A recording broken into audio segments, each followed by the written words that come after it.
हम लोग हड़प्पा सभ्यता के बारे में पढ़ रहे थे पिछली कक्षाओं में कि हड़प्पा सभ्यता क्या होती है, और उसमें कई इंपॉर्टेंट नगरों की विशेषताओं के बारे में पढ़ा था जो खोजे गए थे। उनमें उन नगरों की विशेषताएं के बारे में, एक भारतीय नगर और पाकिस्तान में स्थित नगर के बारे में भी पढ़ा था। अब हमारा जो 12th के टॉपिक में हमारा एक टॉपिक है, उसमें है नगर योजना, कि वहां की जो नगर योजना थी वो किस प्रकार की थी, वहां के लोग किस प्रकार के घर बनाते थे, सड़कें कैसी होती थी, उनकी जल निकास की प्रणाली कैसी थी, जो बेसिक बिल्डिंग स्ट्रक्चर था उनका वो कैसा था, इसके बारे में आज की कक्षा में हमारा विषय है। तो है पहला है town planning, this is the नगर योजना। हड़प्पा सभ्यता की सबसे बड़ी विशेषता इसकी नगर योजना है। जो इसकी सबसे बड़ी इंपॉर्टेंट पॉइंट है वो इसकी नगर बनाने की प्रणाली योजना है। हड़प्पा काल में नगरों का निर्माण काफी योजनाबद्ध तरीके से होता था।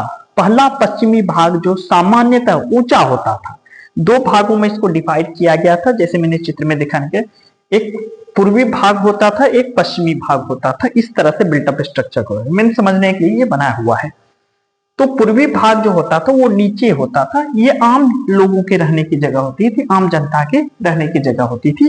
और इसमें जो पश्चिमी भाग होता था वो थोड़ा ऊंचा होता था, ठीक है। इसके चारों ओर दुर्ग बनाए दिए जाते थे, इसके चारों ओर बड़ी ऊंची ऊंची दीवारें बना दी जाती थी, लेकिन अंदर का जो इस तरह से सिस्टम होता था उसमें शासक वर्ग रहते थे। ऊपर वाले जो ऊंचा भाग जो रहता था इसमें शासक वर्ग रहते थे, और नीचे वाला जो भाग होता था, पूर्वी भाग जो होता था, इसमें आम जनता जो जन साधारण वो रहती थी, और पश्चिमी भाग में शासक वर्ग जो वहां के राजा महाराजा होते थे वो रहते थे। इसी बात को मैंने लिखा है कि पश्चिमी भाग जो सामान्यतः ऊंचा होता था,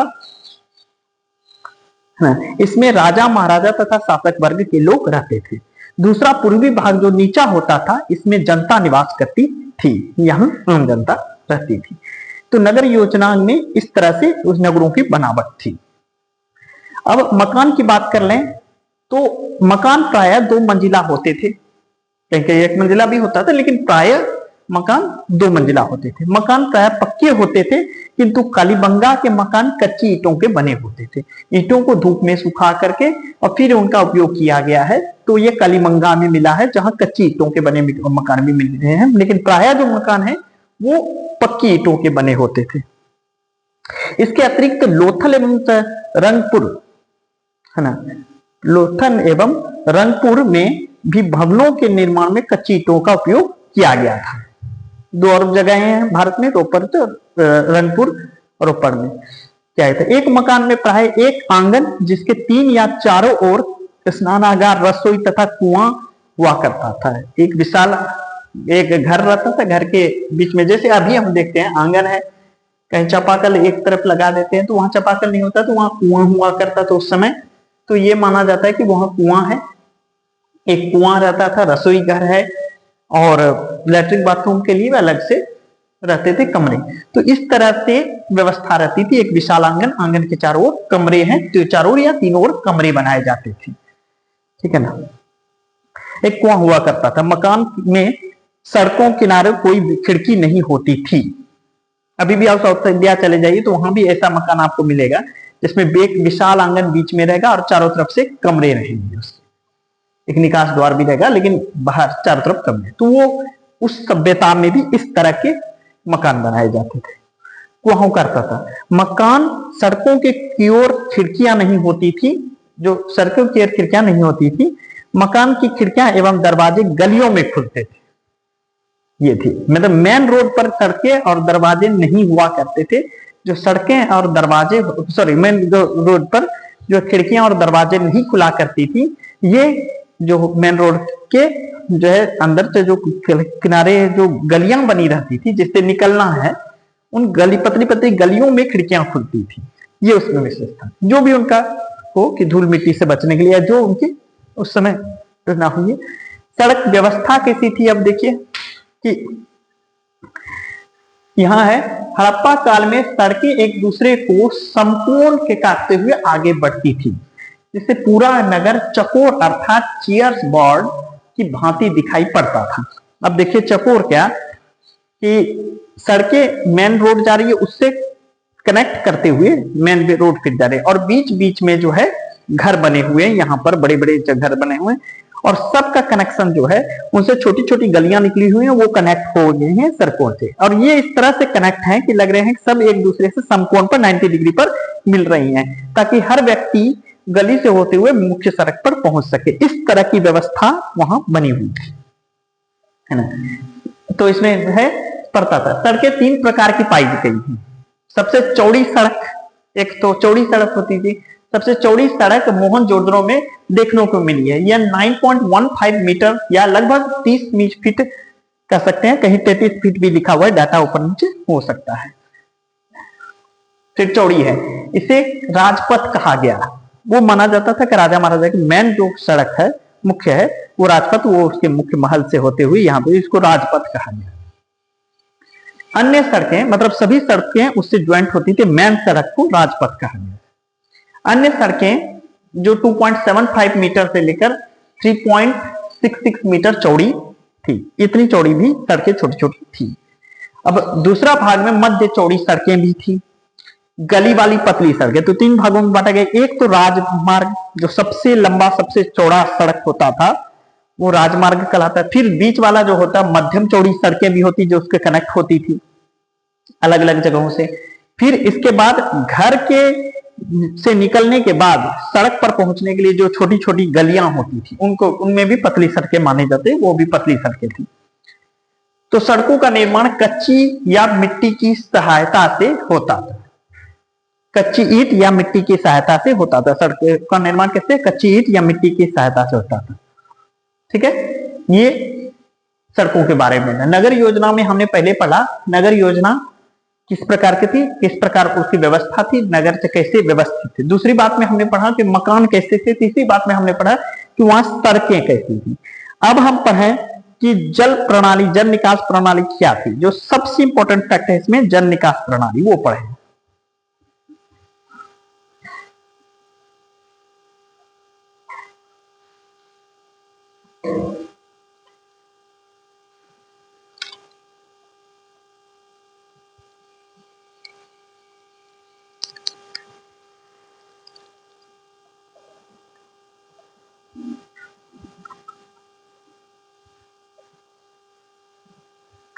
जल निकास प्रणाली इस सभ्यता की प्रमुख विशेषता प्रभावशाली जल निकास प्रणाली थी। अब देखिए इतना बड़ा नगर था और वहां यदि पानी जम जाए तो बहुत अव्यवस्था फैल सकती है, असुविधा हो सकती थी। तो उस जमाने के लोग भी जल को एक जगह से दूसरी जगह हटाने के लिए, विस्थापित करने के लिए किस प्रकार की योजनाबद्ध तरीके से व्यवस्था करते थे उसका वर्णन भी है वहां, उसका वो भी देखने को मिलता है वहां। आज के जमाने में जैसे हम देखते हैं कि सड़कों में जगह जगह जो है अभी नालियां जो है रोड पर चली आती हैं, पानी जो है रोड पर बह रहा होता है, और यदि वर्षा आ जाए या बाढ़ आ जाए तो जल निकास प्रणाली जो बाधित हो जाती है हमारे यहाँ। इस सब का ध्यान उस सभ्यता में रखा गया था। जैसे देखिए इस सभ्यता की प्रमुख विशेषता प्रभावशाली जल निकास प्रणाली थी। यहाँ के अधिकांश भवनों में निजी कुएं, सबके पास अपना अपना कुआं था। निजी कुएं व स्नानागार होते थे जिसमें वो लोग नहाते थे। ठीक है ना। भवन के कमरों, रसोई घर, स्नानागार, शौचालय आदि सभी का पानी भवन के छोटे छोटे नालियों से निकलकर गली की नाली में आता था। जो गली में नाली होती थी, मतलब भवन से वो होते होते छोटी छोटी नालियां जो है गली में जो बड़ी नाली एक बनी हुई थी उसमें आके गिरता था। ठीक है।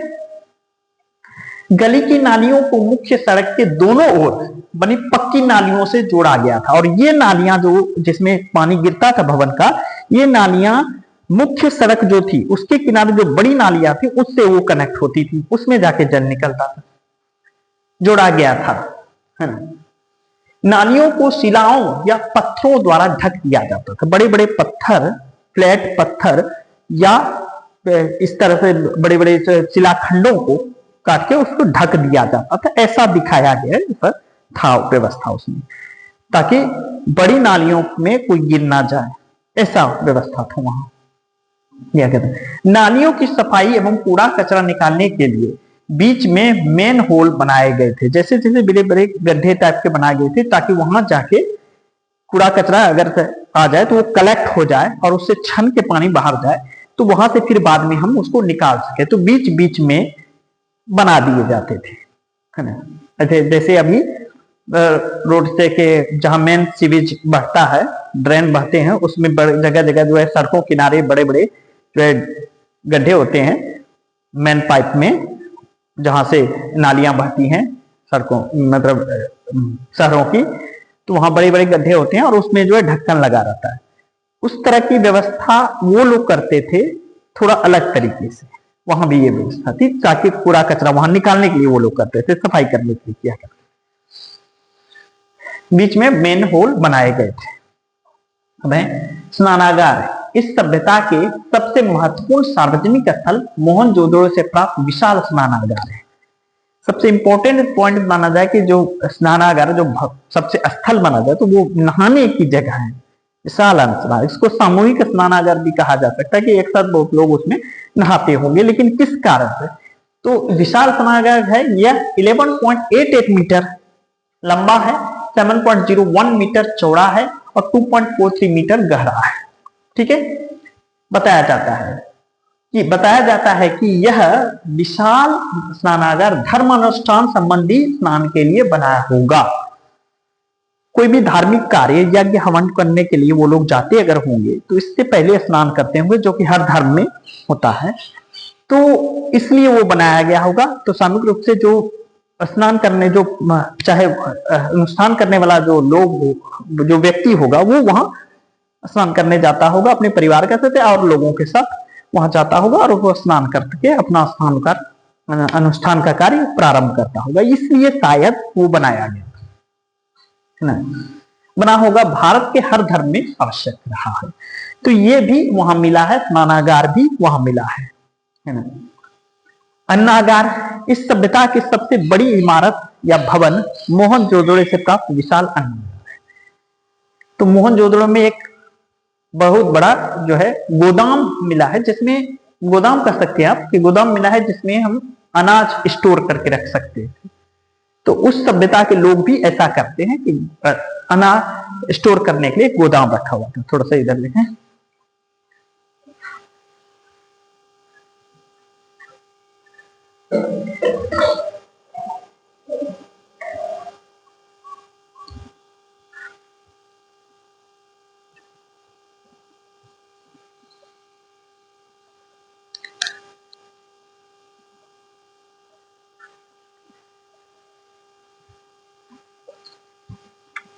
अन्नागार या इसको धान्यागार भी कहा जाता था या कोठागार भी है जिसको कह सकते हैं। इसकी लंबाई 45.71 मीटर और चौड़ाई होती थी 15.23 मीटर। ये अनाज रखने की जगह थी जो बहुत बड़ी थी, सबसे बड़ा यही था, इसको माना गया विशाल अन्नागार पाया गया। ईंटें, अब अगली विशेषता थी इस नगर योजना की, वहां की ईंटें जो सबसे इंपॉर्टेंट है। ईंटें मेसोपोटामिया में भी पाई गई हैं, लेकिन वो कम मात्रा में है। अधिकांश मेसोपोटामिया में जो है धूप में सुखाई हुई कच्ची ईंटों का व्यवहार हुआ है, लेकिन यहाँ जितनी मात्रा में पकी ईंटों का व्यवहार हुआ, उस समय की जो सभ्यताएं थी, जो समकालीन सभ्यता थी, उसमें इस तरह की ईंटों का व्यवहार उतना नहीं हुआ था। इसलिए कहा जा सकता है कि ये उन सभी सभ्यताओं में सबसे विकसित सभ्यता थी, है ना। ईंटें, हड़प्पा संस्कृति के नगरों में पकाई हुई ईंटों का प्रयोग भी यहाँ के नगर योजना की एक अद्भुत विशेषता है। ईंटें चतुर्भुजाकार होती थी। मोहनजोदड़ो से जो प्राप्त होती है वो बड़ी ईंटों का आकार था, वो 51.43 गुना 26.27 गुना से 6.35 सेंटीमीटर था। मतलब समझे कि इतना मीटर लंबा था, वो 51.43 मीटर लंबा था, 26.727 मीटर जो है सेंटीमीटर, सॉरी 51.43 सेंटीमीटर बोलेंगे, इतना मीटर नहीं सेंटीमीटर, सॉरी 51.43 सेंटीमीटर वो लंबा था और 26.27 सेंटीमीटर चौड़ा था और 6.35 सेंटीमीटर वो मोटा था। मोटाई बोल सकते हैं कि वो उसके इतना मोटा। इस आकार की सबसे बड़ी ईंटें जो है वो प्राप्त हुई हैं मोहनजोदड़ो से। सामान्यतः जो ईंटें मिलती थी वो उनका आकार है 27.94 मीटर, तो वो लंबे थे, सेंटीमीटर लंबे थे, 27.94 सेंटीमीटर लंबे थे, 13.97 सेंटीमीटर चौड़े थे और 6.35 सेंटीमीटर गहरे थे कि ईंटें प्रयुक्त हुई थी। ये उस तरह की है ना। मेसोपोटामिया में भी पकी हुई ईंटों का प्रयोग होता था, किंतु काफी सीमित मात्रा में। मैंने पहले भी बताया आपको कि काफी वहां सीमित मात्रा में होता था। इस प्रकार हम देखते हैं कि हड़प्पा की सभ्यता की सर्व प्रमुख विशेषता यहाँ की नगर नियोजन प्रणाली ही थी। सबसे इंपॉर्टेंट जो पॉइंट था यहाँ के नगर नियोजन प्रणाली थी। जो विशेषताओं में आते हैं तो यहाँ के नगर उन्नत थे, डेवलप्ड थे, जो आज के नगरों से काफी कुछ मिलता जुलता था। तो इसलिए हम कह सकते हैं यहाँ की सबसे प्रमुख विशेषता इसकी नगर योजना या टाउन प्लानिंग थी। आज इतना ही। अगले दिन और भी विशेषताओं को पढ़ेंगे, जैसे अभी सामाजिक जीवन के बारे में पढ़ना है, धार्मिक जीवन के बारे में पढ़ना है, राजनीतिक जीवन के बारे में, उनके बारे में पढ़ना है। तो इतना ये हमारा एक टॉपिक था नगर योजना जो हमने आज कंप्लीट किया।